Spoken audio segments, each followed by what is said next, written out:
Guys, welcome to Bhagya YouTube channel. ಇವತ್ತಿನ ಒಂದು ಹೊಸ ರೆಸಿಪಿ ಏನು ಅಂತಂದರೆ ಹೀರೆಕಾಯಿ ಬೋಂಡ ಹೆಂಗೆ ಮಾಡೋದು ಅಂತ. ಅದಕ್ಕೆ ಏನೇನು ಬೇಕು ಅಂತ ಫಸ್ಟ್ ನೋಡ್ಕೊಳ್ಳೋಣ. ಮೊದಲಿಗೆ ಹೀರೆಕಾಯಿ ಬೇಕು.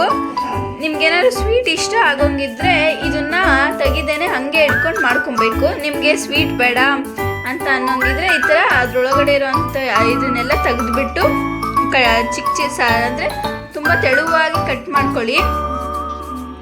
ನಾವಿಲ್ಲಿ 2 ಥರನೂ ಮಾಡ್ಕೊತಾ ಇದ್ದೀವಿ. ತುಂಬ ತೆಳುವಾಗಿ ಕಟ್ ಮಾಡಿಕೊಂಡು 2 ರಿಂದ 3 ಸತಿವರೆಗೂ ನೀರಲ್ಲಿ ಚೆನ್ನಾಗಿ ತೊಳ್ಕೊಳ್ಳಿ. ನೆಕ್ಸ್ಟ್ ಏನೇನು ಬೇಕು ಅಂತ ನೋಡೋಣ ಬನ್ನಿ.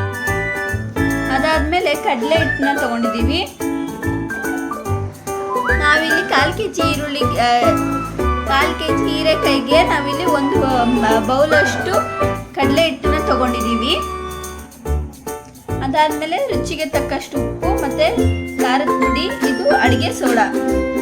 ಇದರಲ್ಲಿ ಅಡುಗೆ ಸೋಡಾನೇ ತುಂಬ ಇಂಪಾರ್ಟೆಂಟ್ ಆದ ಒಂದು ಇಂಗ್ರೀಡಿಯೆಂಟ್ಸ್ ಅಂದರೆ.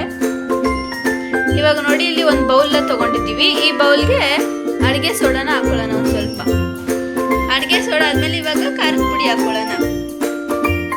1/4 kg ಇದಕ್ಕೆ 1.5 ಟೇಬಲ್ ಸ್ಪೂನ್ ಅಷ್ಟು ಖಾರದ ಪುಡಿನ ಹಾಕೊಳ್ಳಿ. ಈಗ ರುಚಿಗೆ ತಕ್ಕಷ್ಟು ಉಪ್ಪನ್ನ ಹಾಕೊಳ್ಳಿ. ಈಗ ಇದಕ್ಕೆ ಒಂದು ಸ್ವಲ್ಪ ನೀರು ಹಾಕೊಳ್ಳಿ.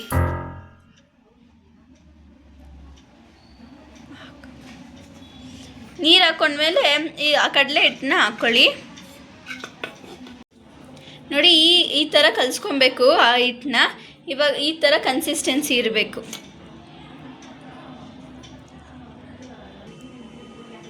ಈ ಥರ ಕನ್ಸಿಸ್ಟೆನ್ಸಿ ಇರಬೇಕು. ಈಗ ನೋಡಿ, ಚೆನ್ನಾಗಿ ಎಣ್ಣೆ ಕಾಯಿಸ್ಕೊಂಡಿದ್ದೀವಿ.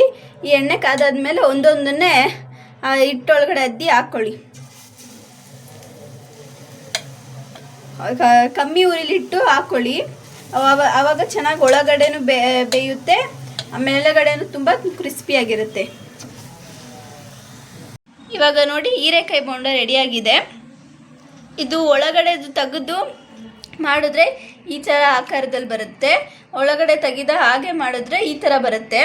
ನಿಮಗಿಷ್ಟ ಹೆಂಗಿರುತ್ತೋ ಹಂಗೆ ಮಾಡಿ. ಸ್ವೀಟ್ ಬೇಕು ಅನ್ನೋದಿದ್ರೆ ತೆಗೆದೆ ಹಂಗೆ ಹಾಕ್ಕೊಳ್ಳಿ. ಸ್ವೀಟ್ ಬೇಡ ಅನ್ನೋ ಹಾಗಿದ್ರೆ ಈ ಥರ ಅದರೊಳಗಡೆ ಇರೋದನ್ನೆಲ್ಲ ತೆಗ್ದು ಮಾಡ್ಕೊಳ್ಳಿ.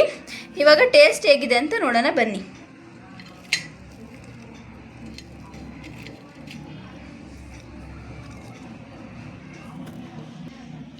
ಟೇಸ್ಟ್ ತುಂಬಾ ಚೆನ್ನಾಗಿ ಬಂದಿದೆ.